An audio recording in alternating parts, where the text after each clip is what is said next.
O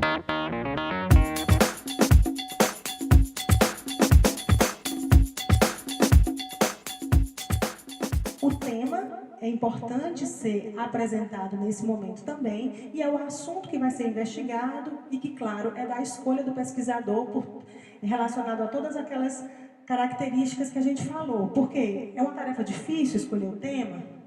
A gente tem algumas dicas. Pense quais são as dificuldades que vocês têm na área de atuação de vocês. O que é que deixa vocês curiosos cientificamente? O que é que vocês acham relevantes na prática profissional? Temas que são do nosso interesse, temas que nos instigam, normalmente são temas que fazem a gente conduzir uma pesquisa de uma forma muito mais prazerosa e de uma forma muito mais segura, e que realmente a gente sabe que vai ter uma certa paixão por aquele projeto e vai querer terminá-lo. Porque o grande problema de pesquisa é que você tem que fazer gostando. Pesquisa, a gente diz que você ama ou odeia. Infelizmente, na situação que vocês estão, pelo menos nos próximos anos, vocês não vão ter muita escolha, vão ter que fazer. Mas exatamente por isso é que tem que se fazer com algo que realmente a gente goste, que realmente a gente seja familiarizado, tá? Então, delimitar um projeto de pesquisa quer dizer que você vai definir de forma precisa aquilo que vai ser estudado. E para delimitar um objeto de pesquisa é necessário situá-lo no tempo e no espaço. Ou seja, quando eu faço um projeto, eu digo, eu vou estudar determinada população, vou estudar determinado assunto, no dia tal do mês tal do ano tal, até o dia tal do mês tal do ano tal. Ou seja, eu tenho um período de tempo em que eu vou estar atuando. E no espaço geográfico, onde é paciente do ambulatório de clínica médica, paciente do Hospital São José. Então, isso é extremamente importante para eu poder escolher a minha população e da minha população a amostra que eu vou estudar. O problema, também chamado de causa raiz, é a questão para a qual vai se buscar uma resposta através da pesquisa. Existem algumas formas de você fazer, se você chegar a essa causa raiz, a esse problema. Eu vou mostrar para vocês depois um exemplo de um projeto onde a gente usa a técnica dos porquês para tentar saber realmente, porque às vezes a gente acha que a pergunta da gente é um problema, quando na verdade ela não é um problema. Ela faz parte de um complexo todo, mas ela não é o problema principal. E tem também o diagrama de causa e efeito de Ishikawa, que também nos ajuda a chegar a essa causa raiz, que eu vou mostrar para vocês mais na frente. A justificativa também é outra parte do projeto de pesquisa e que são exatamente onde vocês vão colocar os motivos relevantes que levaram à abordagem do problema. Seja uma motivação de interesse pessoal, ou então da instituição em que vocês estão inseridos, a importância científica, seja ela importância prática ou teórica, a relevância para o meio social, uma oportunidade econômica, enfim, a justificativa ela vai depender do tema que vocês estão abordando e de como ele está inserido, seja na atividade de trabalho de vocês, seja no contexto econômico, seja no contexto social. Todas essas são formas de você justificar a realização de um projeto de pesquisa. Os objetivos também são outro ponto extremamente importante que não pode faltar num projeto, e é exatamente a meta que deve ser alcançada ao final da pesquisa. E um objetivo ele deve ser necessariamente passível de se obter resposta, senão ele não é um objetivo, claro. E ele delimita e vai dirigir o raciocínio que vai ser desenvolvido ao longo do projeto. Então, ele tem que estar ligado a uma visão global e abrangente do tema, e é a ação que se deseja conhecer ao final da pesquisa. Esse é geralmente o que a gente chama de objetivo geral. E a gente tem os objetivos específicos, que seriam aqueles objetivos de função intermediária, que permite auxiliar a atingir esse objetivo geral e também aplicar algumas situações particulares da pesquisa. Ou seja, você às vezes faz um projeto maior, mas você consegue identificar dentro daquele projeto maior determinados pontos que são interessantes também serem divulgados. Em geral, quando você faz um trabalho, uma monografia, os objetivos específicos eles acabam até se tornando capítulos de resultados dessa sua monografia, porque eles são igualmente relevantes, embora eles por si só não respondam à sua pergunta inicial. certo? Então, dividir o problema em quantas partes sejam necessárias para a sua resolução satisfatória.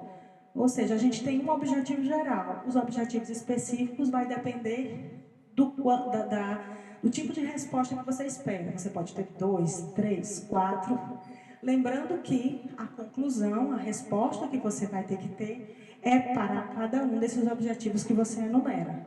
Você não pode colocar 2 objetivos específicos e você ter 5 respostas. Ou 5 conclusões, certo? O referencial teórico, que é exatamente a revisão bibliográfica que você vai fazer, ela vai ser a base conceitual do tema do teu trabalho, que vai ser exatamente fundamentada em publicações que já foram identificadas no levantamento bibliográfico. Eu não sei se vocês têm experiência em fazer levantamento bibliográfico. Isso é algo também que a unidade de pesquisa está aberta para vocês. A gente tem uma bibliotecária que trabalha junto com a gente, porque a internet ela é maravilhosa para umas coisas, mas péssima para outras. Porque ela tem de tudo, e você filtrar realmente o que de informação é relevante, às vezes é um pouquinho difícil, principalmente no que se trata de ciência. Então, às vezes, nem tudo que está publicado você está seguro de que vem de uma fonte realmente confiável. A gente usa muito o Google, agora tem o Google acadêmico. Tá, eles até ajudam, dá para a gente triar alguma coisa. Mas existem ferramentas muito mais seguras para a gente, como o PubMed, como o Lilacs, o Medline, que dão para a gente uma segurança maior em relação à qualidade científica das revistas que a gente está estudando.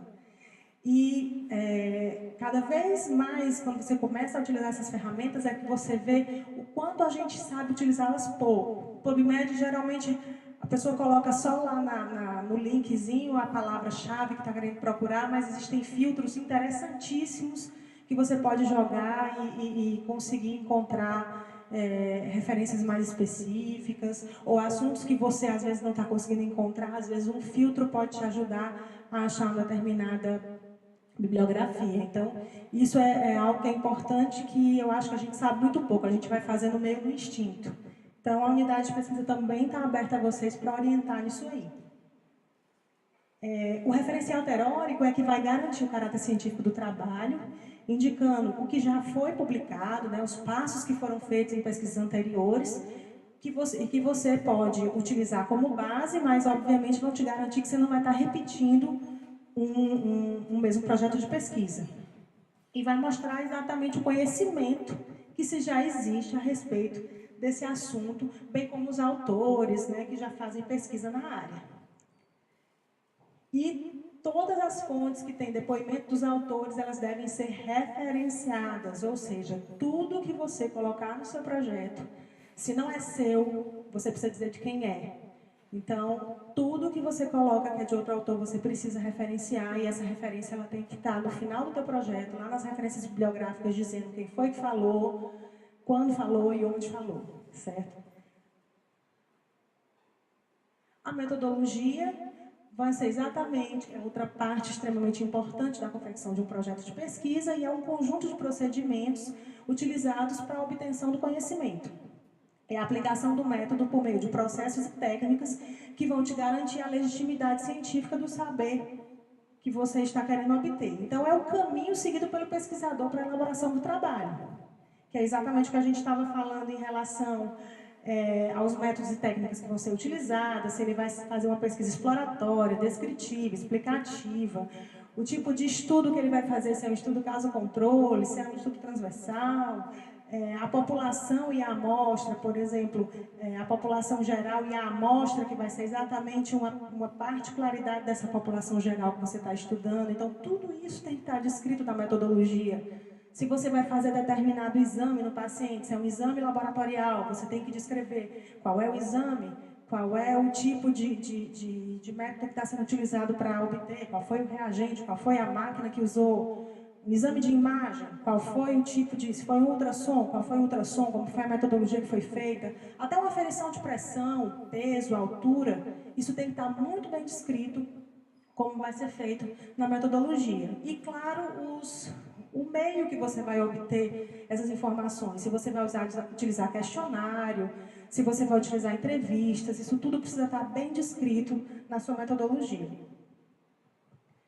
Outro ponto importante que nós, infelizmente, pecamos muito é em relação ao cronograma. O cronograma, ele é o período onde as tarefas devem ser distribuídas durante o tempo existente para a elaboração da pesquisa. Se eu tenho 2 anos, eu realmente tenho 2 anos? Eu acho que até você chegar na residência e você se sentir confortável, passa aí pelo menos uns 4 meses, 6 meses, para você sentir segurança no que é que você vai estudar. Então, já não são mais 2 anos, aí é 1 ano e meio. Eu tenho 2 meses de férias, eu vou estar fazendo pesquisa nesses meus 2 meses de férias e no meu eletivo. Então, eu tenho que pegar o que é que eu tenho realmente de tempo efetivo para fazer pesquisa. E tenho que dividir cada uma dessas etapas que a gente falou, seja da etapa em que você vai fazer revisão bibliográfica, a etapa que você tem que colocar a submissão na plataforma Brasil e esperar o comitê de ética te dar essa aprovação, porque você não pode fazer nada que seja relacionado a paciente ou a pegar prontuário sem ter uma aprovação do comitê de ética aqui do hospital ou do comitê de ética de onde vocês forem atuar. Então, tudo isso tem que estar programado, porque senão você não vai conseguir cumprir o cronograma que você estipulou. Então, você tem que observar as datas estabelecidas. Isso geralmente acontece em editais de pesquisa do CNPq, isso acontece em editais de iniciação científica, quem fez durante a faculdade, você tem 1 ano, e você tem que dizer, tem o período em que você tem que entregar relatórios, o período que você tem que apresentar o trabalho em congresso. Então, tudo isso tem que estar previsto e tem que estar descrito no teu cronograma. E, obviamente, determinar metas. A gente normalmente não consegue ter um cronograma correto, porque a gente não tem metas. A gente vai fazendo, a gente vai vivendo o dia a dia. E não é assim. Eu tenho que ter a meta de fazer determinada coisa até determinado tempo. Se eu consigo cumprir essas metas, eu consigo cumprir o cronograma. Se no meio do caminho eu estou vendo que eu não vou conseguir cumprir essa meta, eu tenho que reorganizar o meu cronograma dentro do tempo que eu tenho para tentar atingir todas essas metas. O grande problema é que a maioria das vezes, não se programa. E aí acaba atropelando e acaba não conseguindo fazer a coisa da forma mais adequada. Tá certo? Uma das formas interessantes que tem para se fazer isso, eu vou mostrar também um exemplo para vocês, é utilizar o diagrama de Gantt. Ele é um gráfico que ilustra o avanço das etapas de um projeto. Esse diagrama de Gantt, ele pode ser feito no Excel, existem planilhas online que você vai fazendo, quem trabalha com gestão utiliza demais. E é algo extremamente interessante porque eu coloco as etapas, eu quero fazer isso de data tal a data tal. Ele vai criando barrinhas do período que eu tenho, eu consigo ver no espaço o tempo que eu teria para fazer determinada etapa, e eu consigo colocar dentro desse diagrama o custo que cada etapa vai ter, se eu estou conseguindo atingir essa meta, se eu não estou, ele reprograma o tempo que eu teria que ter. Então isso é interessante, isso vocês colocando no Google, você encontra várias ferramentas que são gratuitas para vocês baixarem para o computador e utilizarem. O diagrama de Gantt ele é muito interessante para quem quer fazer um cronograma.